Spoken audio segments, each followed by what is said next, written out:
কি মনে হলো? আমাকে অনেক কষ্ট দিচ্ছে জানেন, কিন্তু এই কষ্টটা আমি ঘুমাতে পারি না, আমি বসতে পারি না, আমি ওর কাছ থেকে এই কথাটা আমি নিতে পারিনি, ওর মুখ থেকে ওই কথাটা আমি শুনতেই পারিনি, আমি আমি শুনতেই পারিনি। আর এই কথা আমার কাছে আর বলবেন না, আর তুলবেন না।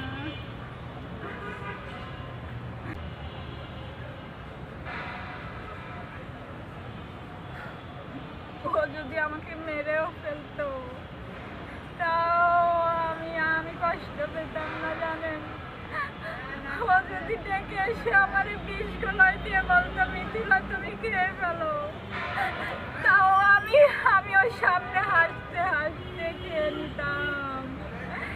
কিন্তু ও আমাকে যে কষ্ট দিছে আমি কোনোদিন মানবো না, কোনোদিন ওকে আমি ক্ষমা করবো না, কোনোদিন ক্ষমা করবো না আমি ওকে।